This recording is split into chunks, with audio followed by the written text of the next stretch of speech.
Assalamualaikum warahmatullahi wabarakatuh. Selamat pagi anak-anak. Bagaimana kabar kalian hari ini? Semoga kita semua senantiasa selalu diberikan kesehatan oleh Allah Subhanahu wa taala. Nah, anak-anak, pagi hari ini kita akan belajar pelajaran IPA, yaitu materinya masih tentang siklus air. Nah, kemarin di pertemuan sebelumnya, yaitu di subtema 1, kalian sudah pernah mencatat apa itu siklus air. Nah, untuk pagi hari ini Bu Dista akan menjelaskan langsung dua subtema, yaitu subtema 2 dan subtema 3. Kenapa kok langsung dirangkap? Karena waktu mau ujian itu sudah sebentar lagi. Jadi sekitar bulan Mei, pertengahan bulan Mei setelahnya hari raya, insya Allah kita sudah melaksanakan ujian akhir semester atau ujian kenaikan kelas. Dan insya Allah untuk ujiannya itu akan kita laksanakan secara tatap muka. Jadi bagi anak-anak yang lebarannya mudik ke kampung halaman, diusahakan nanti hari raya ke-7 atau ke-8 itu sudah berada di sini kembali. Untuk jadwal ujiannya akan nanti akan Bu Guru sampaikan. Jadi untuk tahun ini ujian tatap muka tidak dibarengi dengan ujian online. Kalau kemarin yang tidak bisa mengikuti ujian tatap muka bisa mengikuti secara daring, tapi untuk semester ini tidak bisa. Jadi kalau kalian tidak bisa mengikuti ujian tatap muka, ya berarti kalian tidak mendapatkan nilai ujian. Nah, kalau kalian tidak mengikuti ujian, maka bisa jadi pertimbangan untuk tidak naik kelas. Nah, kan sayang sekali kalau tidak naik kelas. Kemudian selain itu juga kenaikan kelas itu diambil juga dari nilai-nilai harian kalian. Jadi jangan patah semangat apabila kemarin ada banyak nilainya yang tidak tuntas. Nah, jadi kesempatan kalian pada hari ini atau pada pembelajaran berikutnya kalian memperbaiki tugas-tugas kalian. Nah, baiklah anak-anak, kita kembali ke pelajaran. Kita akan belajar tentang proses terbentuknya air tanah. Jadi anak-anak silahkan buka kembali catatannya yang sudah Bu Guru berikan kemarin. Silahkan dibuka sambil menyimak tulisannya, sambil mendengarkan. Kalian juga bisa membuka buku LKS dan buku paketnya, karena rangkuman materi yang Bu Dista tuliskan kemarin itu sumbernya berasal dari buku LKS dan buku paket Bu Pena. Nah, baiklah anak-anak, akan kita mulai. Proses terbentuknya air tanah. Apa itu air tanah? Air tanah adalah air yang tersimpan dan mengalir di bawah permukaan tanah yang dapat digunakan untuk keperluan makhluk hidup. Jadi air tanah itu tersimpan di bawah permukaan tanah atau mengalir di bawah permukaan tanah. Jadi tidak terlihat. Kalau air sungai itu air tanah apa bukan, Bu? Kan dia di atas tanah, bukan. Jadi di bawah permukaan tanah, tidak terlihat alirannya. Nah, contohnya air sumur. Air sumur itu kan dia berada di sumber air sumur itu kan tidak terlihat. Nah, air sumur itu sumbernya atau asalnya ya berasal dari air tanah, sehingga keluar menjadi air sumur. Nah, itu air tanah. Proses terbentuknya air tanah sama atau mengikuti siklus air dan melalui proses infiltrasi. Kita kemarin sudah belajar tentang tahapan-tahapan siklus air. Apa saja? Ada yang masih ingat? Yang pertama adalah evaporasi. Apa itu evaporasi? Evaporasi adalah penguapan oleh air, baik air sungai, air danau, air laut, air sumur. Nah, itu disebut dengan evaporasi, penguapan. Kemudian transpirasi. Transpirasi itu juga penguapan, tetapi penguapan yang berasal dari makhluk hidup, baik manusia maupun hewan. Kemudian setelah terjadi proses evaporasi dan transpirasi, selanjutnya terjadi proses apa? Iya, kondensasi atau pengembunan yang terjadi sehingga membentuk gumpalan-gumpalan awan. Nah, itu uap air yang berkumpul sehingga membentuk gumpalan awan itu disebut dengan kondensasi atau pengembunan. Nah, setelah proses pengembunan atau kondensasi, titik-titik air yang berkumpul menjadi awan tidak kuat menampung sehingga air yang ada di dalam awan turun ke bumi menjadi air hujan atau kita sebut dengan presipitasi. Nah, itu setelah hujan turun, kemarin sudah Bu Dusta jelaskan, ketika hujan turun itu tidak semuanya mengalir ke bawah, ada yang meresap ke dalam tanah yang melalui proses infiltrasi. Jadi infiltrasi itu proses meresapnya air hujan ke dalam tanah. Nah, itu disebut dengan proses infiltrasi. Nah, meresapnya air ini kemudian masuk ke dalam tanah, tersimpan di dalam tanah sehingga disebut dengan air tanah. Nah, itu. Nah, kemudian ada faktor-faktor yang mempengaruhi ketersediaan air tanah. Jadi faktor yang mempengaruhi siklus air dalam air tanah. Yang pertama adalah curah hujan. Curah hujan itu adalah banyaknya air hujan yang turun. Nah, jadi banyaknya air hujan yang turun ke permukaan bumi itu disebut dengan curah hujan. Seperti pada buku paket kalian, buku paket Bupena yang ada di halaman 33. Nah, curah hujan itu berpengaruh pada tanah karena sumber air tanah itu berasal dari curah hujan. Semakin banyak curah hujan yang turun, maka semakin banyak pula cadangan air tanah yang tersimpan. Nah, jadi banyaknya air itu mempengaruhi banyaknya cadangan air tanah. Jadi kalau hujannya sedikit ya cadangan air tanahnya hanya sedikit. Nah, itu. Tetapi kalau terlalu banyak tanah itu kemudian di tanah itu tidak ada pepohonan, maka apa yang terjadi? Air tanahnya juga tidak akan tersimpan. Kenapa? Mengalir terus ke bawah. Nah, itu nanti akan Bu Guru jelaskan. Kemudian yang kedua adalah material batuan. Air menyerap ke dalam batuan melalui celah batuan. Lapisan tanah yang mengandung banyak batuan akan menyimpan air sehingga bertahan lebih lama di dalam tanah. Jadi tanah yang mengandung banyak material batuan atau banyak batu-batunya itu akan menyimpan air tanah yang lebih banyak. Nah, seperti yang kita tahu lapisan-lapisan bumi ini kan tidak hanya tersusun dari tanah, ya kan? Jadi tanah ini kalau kalian menggali, contohnya kalau ada orang menggali sumur, bukan sumur bor ya, sumur yang biasanya kalau di desa, di kampung itu kalau kalian pulang ke kampung halaman, ada sumur yang lebar, ada sumur yang besar, bukan sumur bor. Kalau sumur bor kan dia hanya dibor sebesar pipa. Nah, kalau sumur yang besar itu biasanya diameternya bisa sampai 1 meter atau 1,5 meter. Nah, itu ketika digali permukaan tanah itu hanya berada sampai batas kedalaman maksimal 3 atau sampai 5 meter.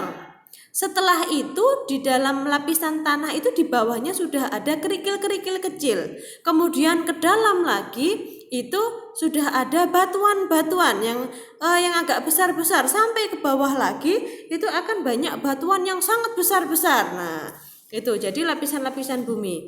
Nah, pada lapisan tanah yang mempunyai banyak material batuan, di situ akan banyak menyimpan cadangan air tanah.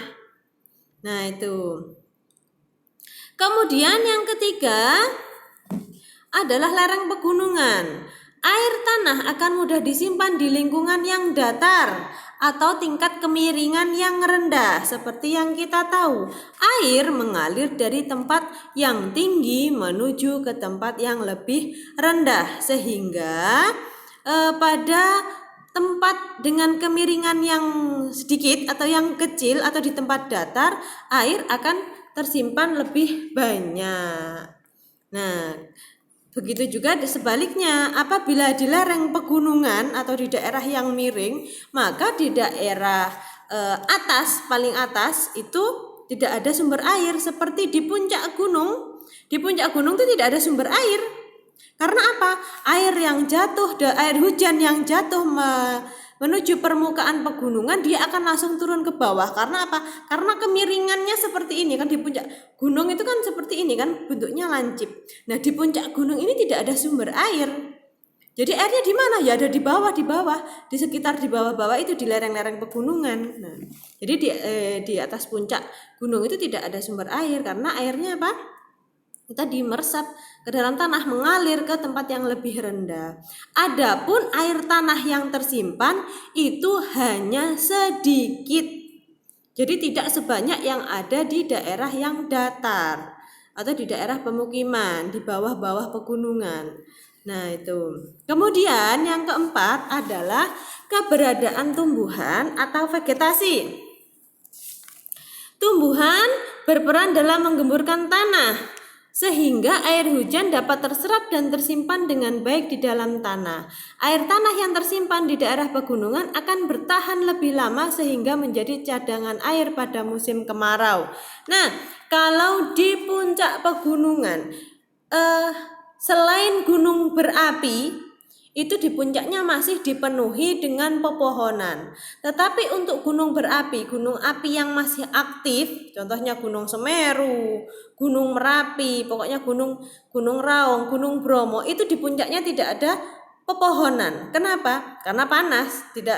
Di sana tidak ada cadangan air karena airnya sudah turun ke bawah. Nah, tetapi di daerah sebelum puncak, artinya di daerah bawah itu masih banyak pepohonan. Daerah yang masih banyak pepohonan itu akan banyak sekali menyimpan cadangan air tanah. Karena apa? Karena di dalam yang banyak mengandung pepohonan itu, air yang turun dari hujan itu akan diserap oleh tanah dan ditahan oleh akar-akar pepohonan. Jadi keberadaan tumbuhan atau vegetasi itu sangat penting bagi keberadaan air tanah. Apabila pepohonan ini sudah tidak ada, contohnya seperti penebangan hutan secara liar, maka cadangan air tanah yang ada di permukaan bumi juga akan menipis. Nah, fungsinya apa sih air tanah ini? Kenapa kita harus menjaga keberadaan air tanah? Karena untuk apa? Untuk cadangan ketika musim kemarau datang. Kalau musim kemarau kan tidak ada hujan, kemudian cuacanya tinggi, artinya panasnya tinggi, sehingga proses penguapan akan cepat terjadi. Tetapi tidak bisa meskipun terjadi evaporasi, tidak bisa terjadi proses kondensasi. Karena apa? Karena cepat menguap lagi. Jadi tidak sampai menggerumbul, dia sudah menguap, sudah hilang. Jadi tidak terjadi hujan. Nah, itu ketika musim kemarau. Nah, sehingga keberadaan vegetasi atau keberadaan tumbuhan ini sangat penting. Jadi untuk menahan air agar tidak lari airnya, jadi ditahan oleh akar yang ada di sela-sela batuan atau yang ada di sela-sela tanah. Nah, itu kemudian lokasi-lokasi penyimpanan air tanah antara lain adalah air tawar, air asin atau atmosfer, dan es. Jadi air tanah itu berada pada air tawar, itu bisa disimpan. Kemudian air asin atau air laut, dia juga bisa meresap ke dalam air tanah. Kemudian atmosfer itu juga menyimpan air tanah. Atmosfer itu ada di mana? Ya, atmosfer itu apa sih? Atmosfer itu adalah lapisan yang menyelimuti bumi, yang melindungi bumi. Yang kalian lihat langit itu ada di bawah atmosfer. Ada lapisan atmosfer, ada lapisan ozon. Nah, Nanti akan dijelaskan ketika kalian sudah kelas 6. Nanti akan ada lapisan-lapisan bumi dan lapisan-lapisan luar angkasa. Nah, jadi atmosfer itu adalah lapisan yang melindungi bumi, yang menyelimuti bumi. Melindungi dari apa? Melindungi dari benturan benda-benda luar angkasa. Kita bayangkan apabila tidak ada atmosfer ini pasti bumi sudah hancur berkeping-keping dari dulu. Kenapa? Karena ditabrak oleh asteroid, oleh meteor. Nah, dengan keberadaan atmosfer ini bumi jadi terlindungi sehingga benda-benda asing yang akan menabrak bumi akan dihancurkan oleh atmosfer. Nah, atmosfer ini kenapa bisa menghancurkan? Karena atmosfer ini ada banyak partikel-partikel penyusunnya, terutama adalah air. Nah, kalau sedangkan meteor ataupun asteroid dia itu berasal dari benda-benda luar angkasa yang panas sehingga ketika menabrak atmosfer itu terjadi gesekan, nah, sehingga dia bisa terbakar. Nah itu, jadi selain ada oksigen, nitrogen, hidrogen, jadi atmosfer itu juga mengandung air. Kemudian yang berikutnya ada es.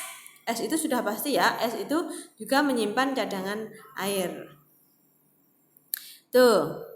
Kemudian yang berikutnya adalah kegiatan manusia yang mempengaruhi siklus air. Yang pertama adalah penebangan hutan. Sudah jelas, tadi sudah dijelaskan. Penebangan hutan itu akan bisa mengurangi keberadaan vegetasi. Nah, atau ketersediaan tumbuhan yang ada di permukaan bumi. Jadi penebangan hutan secara liar itu akan sangat mempengaruhi siklus air. Apabila penebangan hutan ini tidak dihentikan, maka apa yang terjadi ketika musim kemarau akan terjadi kekeringan di mana-mana. Akan kekurangan air, krisis air. Sekitar tahun 2016 atau 2017 itu di daerah Jawa Ponorogo ya, itu mengalami krisis air bersih ya, krisis air kotor. Jadi di sana tidak ada air. Jadi masyarakat itu kesulitan mencari air karena apa? Karena di sana sebenarnya banyak hutan, tetapi karena keserakahan manusia, hutan-hutan itu ditebangi oleh manusia untuk diambil kayunya. Jadi hanya untuk kepentingan pribadi. Diambil kayunya kemudian dijual. Nah, padahal di sana itu banyak pohon jati. Nah, karena pohon jati itu kan kalau pada waktu musim kemarau dia menggugurkan daunnya. Jadi dia mengambil ketersediaan air yang ada di dalam tanah. Sebenarnya itu bisa digunakan.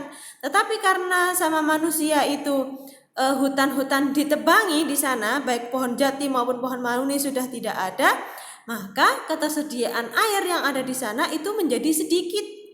Bahkan tidak cukup untuk memenuhi kebutuhan makhluk hidup. Untuk tumbuhan saja susah. Jadi di sana banyak tumbuhan yang kering, kemudian layu dan mati. Sedangkan untuk manusianya mengandalkan aliran sungai. Sedangkan pada musim kemarau, aliran air sungai kan juga sedikit, tidak sebanyak ketika musim penghujan. Nah, itu sangat mempengaruhi siklus air. Kemudian yang kedua adalah pencemaran. Yang kedua adalah pencemaran. Pencemaran yang berasal dari baik pencemaran limbah pabrik maupun limbah rumah tangga, seperti yang ada di buku LKS kalian.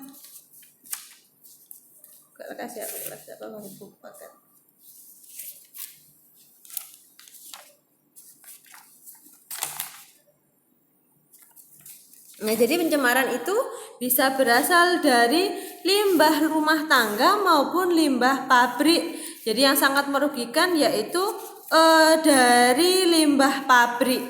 Karena limbah pabrik itu berasal dari bahan-bahan kimia, zat-zat kimia yang tidak bisa terurai oleh air, tidak bisa larut dalam air.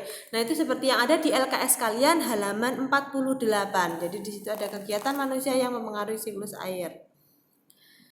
Pencemaran yang sangat mempengaruhi darur air adalah pencemaran yang terjadi di laut. Karena laut adalah bagian terbesar dari bumi. Karena bumi ini sebagian besar wilayahnya adalah perairan atau lautan. Misalnya pencemaran minyak di laut menyebabkan laut tertutup oleh minyak. Minyak akan menghambat proses penguapan. Akibatnya jumlah uap air yang membentuk awan akan semakin berkurang sehingga hujan yang turun pun semakin sedikit.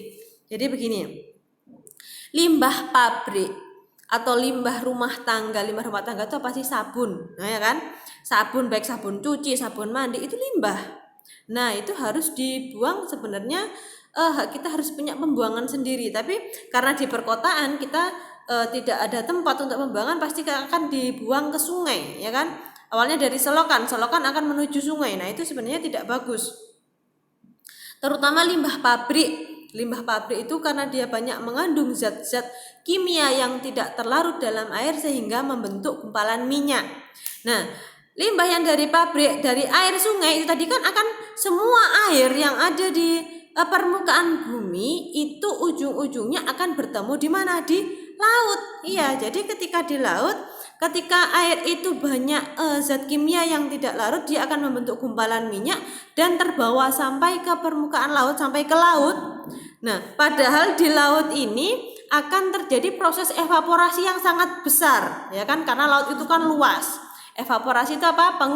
Penguapan yang akan menghasilkan hujan. Karena air permukaan laut itu tertutup oleh gumpalan minyak, oleh minyak-minyak yang berasal dari limbah itu tadi, maka penguapan tidak akan terjadi. Minyak itu tidak akan menguap hanya karena terkena sinar matahari. Bisa menguap tapi prosesnya sangat lama, berbeda dengan air.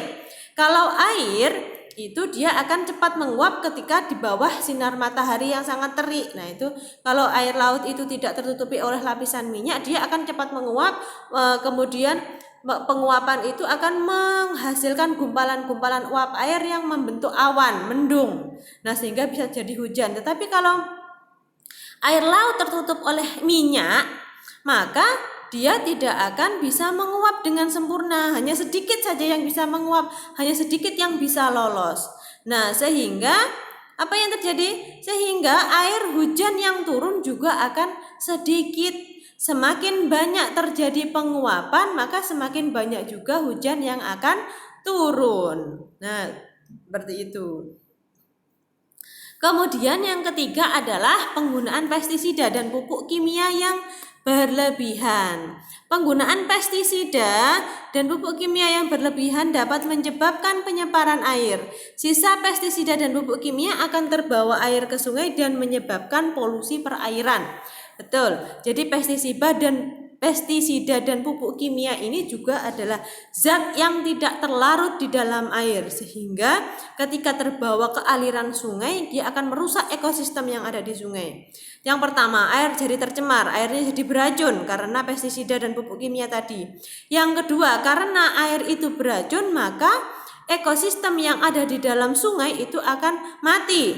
Ikan-ikan akan mati, tumbuhan air juga akan mati kalau terus-menerus seperti mengandung banyak pestisida. Nah, kemudian yang keempat adalah pembuangan gas-gas beracun yang berasal dari gas buangan bahan bakar kendaraan bermotor dan mesin pabrik.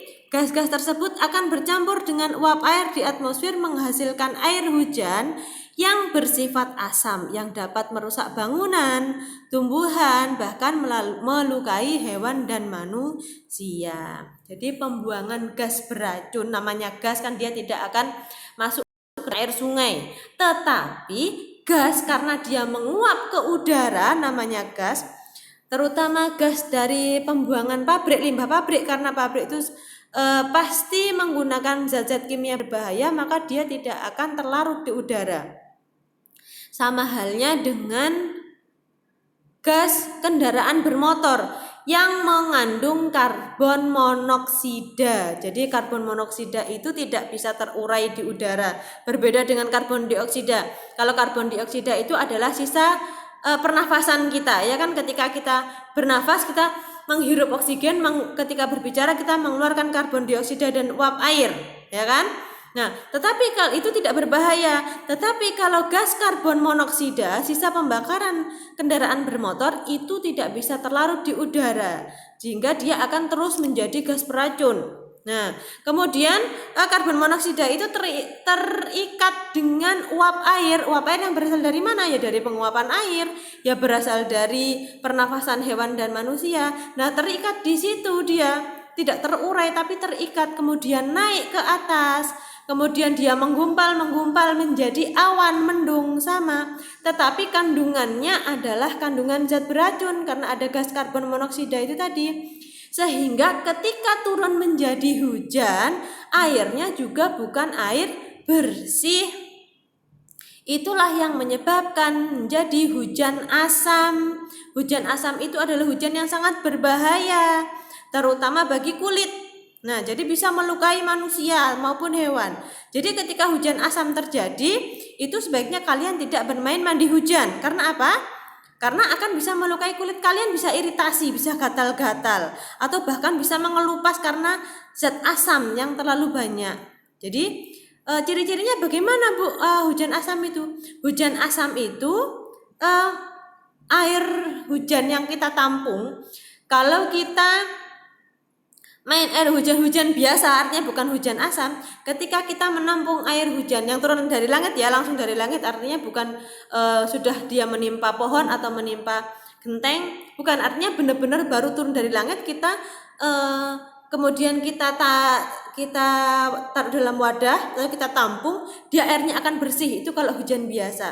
Tetapi kalau hujan asam, ketika dia jatuh mengenai kulit, itu akan terasa perih kulit kita. Nah, kalau sudah terkena hujan yang seperti itu, kalian harus cepat segera masuk rumah atau cepat berlindung. Karena apa? Karena hujan asam bisa melukai kulit, bisa membuat kulit kita menjadi iritasi. Karena air yang terdapat dalam hujan asam itu tadi mengandung karbon monoksida dan zat beracun. Nah, seperti itu. Kemudian selain merugikan manusia, hujan asam itu juga bisa merusak bangunan, terutama bangunan-bangunan yang terbuat dari besi. Itu akan mudah menjadi berkarat. Nah, seperti itu. Kayu-kayu menjadi lapuk. Nah, cepat menjadi lapuk. Nah, seperti itu. Nah, kemudian yang kelima, yaitu pembangunan daerah perkotaan. Daerah perkotaan menjadi semakin sempit karena banyak dibangun rumah, gedung, jalan beraspal. Akibatnya semakin sempit pula lahan hijau yang berfungsi untuk menyerap hujan sehingga dapat mengganggu siklus air. Nah, pembangunan banyak rumah-rumah yang dibangun di daerah perkotaan itu akan mengurangi daerah resapan air. Kenapa? Karena bangunan yang ada di perkotaan itu minim sekali dengan tanah, ya kan? Pasti sudah jalan-jalan terbuat dari aspal, atau kalau tidak terbuat dari apa? Papin. Nah, papin, kemudian semen cor. Nah, kalau sudah jalanan atau tempat-tempat terbuka itu didominasi oleh semen, oleh aspal, oleh zat-zat yang tidak bisa ditembus oleh air, maka juga akan mempengaruhi keberadaan siklus air. Air tanah yang ada yang meresap ke dalam tanah itu juga akan sedikit. Karena apa? Karena kurangnya resapan air. Jadi air itu akan langsung mengalir ke sungai. Jadi dia tidak akan menyerap ke dalam tanah. Dia akan langsung masuk ke sungai, kemudian langsung mengalir lagi ke laut. Jadi kita tidak punya sisa, meskipun hujannya deras, kita tidak punya simpanan air. Karena apa itu tadi? Karena kurangnya resapan air. Nah, selain itu, selain mempengaruhi siklus air, daerah perkotaan yang minim sekali daerah resapan air juga akan mengakibatkan banjir. Karena air ketika hujan yang terlalu deras, air tidak ada yang masuk ke dalam tanah, maka kuantitas air itu juga akan semakin banyak, ya kan? Sedangkan sungainya meluber karena sampah yang menutupi saluran pembuangan. Nah, jadinya akhirnya terjadilah banjir. Nah, kalau sudah banjir itu juga akan mempengaruhi air. Kenapa air jadi tercemar? Karena apa? Sampah juga akan keluar, ya kan? Jadi airnya tercemar oleh sisa-sisa kotoran. Nah, seperti itu. Kemudian yang berikutnya adalah manfaat siklus air bagi kehidupan di bumi. Yang pertama, menyediakan air bersih bagi ekosistem makhluk hidup, sudah jelas. Jadi siklus air itu untuk menyediakan air bagi ekosistem makhluk hidup baik hewan maupun tumbuhan dan manusia. Kemudian yang kedua, sebagai media perpindahan panas global. Ini terjadi pada siklus air ketika evaporasi sebagai perpindahan panas global. Kemudian yang ketiga, menjadi katalis proses pelapukan. Katalis itu membantu zat yang digunakan untuk membantu proses pelapukan pada tumbuhan sehingga tumbuhan itu hancur menjadi tanah humus. Nah, seperti itu. Kemudian yang berikutnya, pengaruh siklus air pada musim kemarau. Nah, ini kalau musim kemarau berkurangnya sumber air minum, sudah jelas karena curah hujan yang rendah atau tidak ada hujan, maka sumber air juga akan berkurang. Kemudian yang kedua, persawahan menjadi kering dan tanah menjadi retak-retak. Ya, karena cuaca yang begitu panas karena pada musim kemarau membuat sawah kering dan tanah retak. Banyaknya hewan mati karena tidak ada sumber air.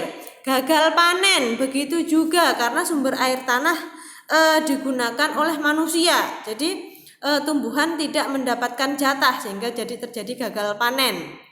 Kemudian penambak tidak dapat membudidayakan ikan dan hewan lainnya, sudah pasti karena air pasti sudah digunakan oleh kebutuhan yang sangat pokok atau yang sangat vital oleh manusia. Jadi mereka tidak akan menggunakan air untuk membudidayakan ikan. Jadi lebih baik untuk minum, untuk kebutuhan sehari-hari.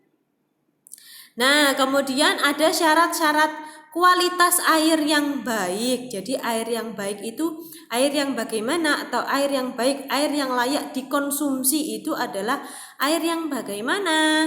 Yang pertama, dia harus mempunyai syarat-syarat. Syaratnya apa? Ada 3 syarat.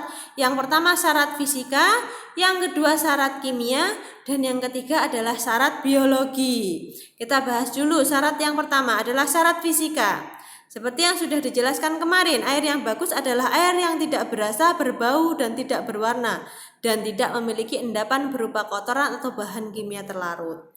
Nah, air yang berasa itu berasal dari mana? Itu disebabkan oleh zat organik, cairan kimia atau logam, maka dia akan jadi berasa, baik berasa asin maupun berasa pahit. Nah, Bu, kalau berasa manis bagaimana? Itu artinya kan sudah kalau berasa manis berarti kita kasih gula, ya kan? Tapi itu kan bisa dikonsumsi karena dengan takaran yang pas, dengan takaran yang sesuai. Tapi di sini yang disebut dengan berasa itu karena zat organik atau cairan kimia atau logam yang menyebabkan air itu menjadi terasa pahit. Nah, itu tidak boleh diminum. Kemudian yang kedua, air tidak berbau. Nah, berbau ini disebabkan oleh pembusukan zat organik. Mungkin ada pembusukan bangkai yang masuk ke dalam air, entah bangkai cicak, entah bangkai, pokoknya bangkai hewan atau bangkai makhluk hidup yang masuk ke dalam air, maka menyebabkan air itu berbau dan tidak layak untuk dikonsumsi. Kemudian air tidak berwarna atau keruh. Jadi syaratnya sudah jelas, jadi air itu harus yang bening atau jernih. Kemudian yang keempat, air tidak memiliki endapan berupa kotoran atau bahan kimia terlarut. Pokoknya air itu harus bening, jernih, tidak mengendap. Bu, kalau kopi gimana? Kopi itu kan air yang mempunyai endapan, tapi kan boleh diminum, boleh. Itu kan bukan, kopi itu adalah zat kimia terlarut sebenarnya, tetapi larutnya melalui proses yang lama. Kopi dan gula itu adalah zat terlarut. Kalau zat terlarut itu artinya dia akan habis ketika diberi air panas atau air dingin, tereaksi dengan air. Nah, dia akan hilang, itu disebut dengan zat terlarut. Tapi kalau zat yang tidak terlarut, seperti batu misalnya, kalian masukkan ke dalam air, baik air panas ataupun air dingin, mau kalian aduk-aduk, itu dia tidak akan berubah karena dia zat yang tidak terlarut, benda padat yang tidak terlarut. Batu itu berbeda dengan kopi dan gula. Kopi dan gula ketika kalian masukkan ke dalam gelas, kemudian gelas kalian isi air, kemudian kalian aduk terus menerus, maka kopi dan gula tersebut akan lama-lama akan habis, terlarut. Nah, itu berbeda ya, air yang endapan berupa zat kimia dan yang bisa dikonsumsi. Ya, kalian pasti bisa membedakan. Nah, yang selanjutnya adalah syarat kimia. Memiliki tingkat keasaman. Tingkat keasaman itu atau disebut juga dengan pH yang normal, yaitu pH 6 atau pH 7. Jadi air yang normal, air yang bisa dikonsumsi itu harus memiliki pH yang normal. pH-nya adalah 6 atau 7. Ada pH yang di atasnya 7 itu pH 8 atau pH 9 itu disebut dengan air alkali atau air mineral murni. Itu bisa dikonsumsi juga tapi jarang, tapi itu harus melalui proses kalau mau membuat air alkali, air mineral murni. Nah, tapi kalau untuk yang layak diminum saja yang biasa itu pH-nya harus 6. Jadi tingkat keasamannya normal, tidak boleh lebih rendah. Kalau tingkat asamnya itu lebih rendah, pH-nya lebih rendah, dia akan menjadi basa. Kalau menjadi basa, bukan basah ya, basa. Kalau basa itu artinya air itu akan terasa pahit. Kalau asam ya asam asin. Nah, seperti itu. Jadi tidak boleh, jadi harus normal. Kemudian air tidak mengandung bahan kimia beracun, sudah jelas. Kemudian ada syarat biologi, yaitu air tidak mengandung bakteri patogen. Apa itu bakteri patogen? Bakteri patogen adalah bakteri yang berbahaya jika dikonsumsi. Nah, jadi bakteri-bakteri patogen itu bisa berasal dari hewan maupun tempat penyimpanan airnya. Jadi contohnya kalian menyimpan air di tempat atau di kaleng yang sudah berkarat. Nah, kemudian air itu didiamkan beberapa hari, maka di sana akan selain air itu akan berbau karat. Nah, kalian tahu kan air yang berbau karat, ada bau karatan pada air. Kemudian air itu juga akan tumbuh bakteri patogen. Nah, bakteri patogen ini apabila masuk ke dalam tubuh makhluk hidup itu dia akan menjadi virus atau menjadi penyakit. Nah, akan menjadi penyakit, menimbulkan penyakit.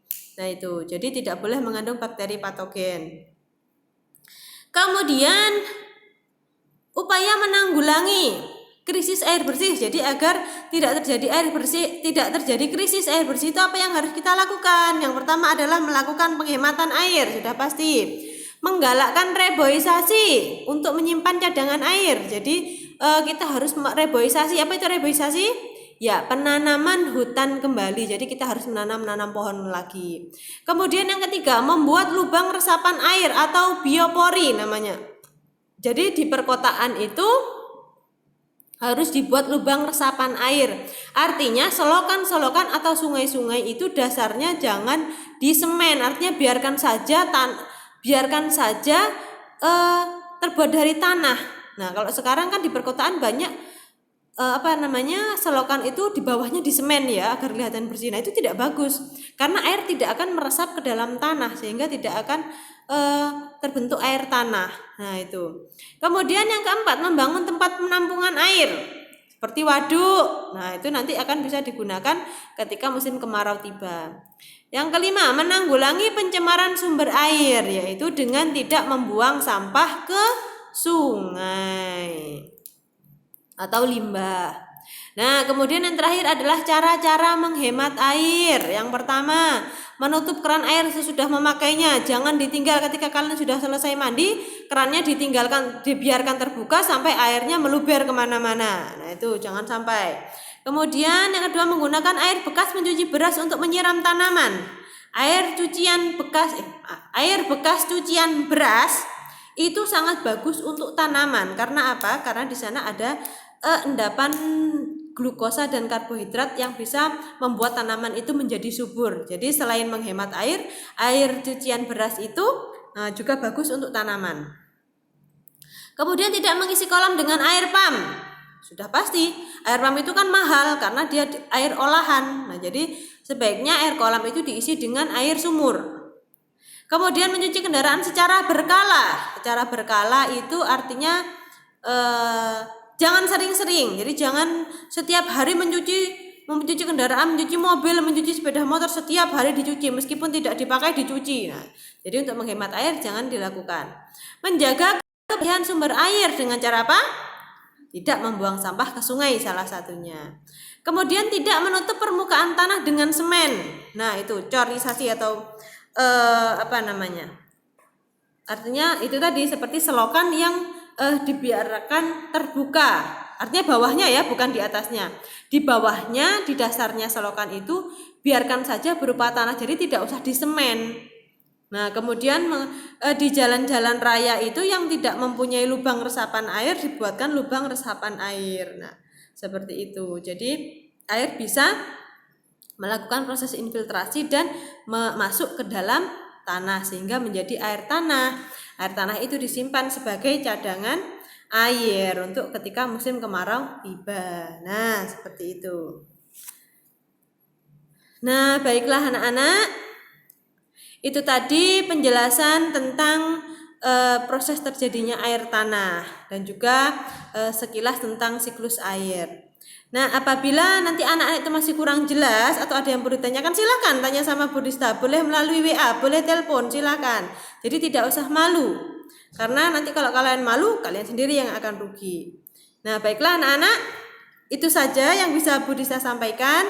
Kalian bisa baca lagi di buku LKS dan buku paketnya untuk lebih mendalami materinya agar kalian bisa lebih paham apa itu siklus air tanah tadi. Nah, baiklah, Bu Guru akhiri saja sampai di sini. Semoga ilmu yang kita pelajari hari ini bisa bermanfaat bagi kita semua. Akhirul kalam, wassalamualaikum warahmatullahi wabarakatuh.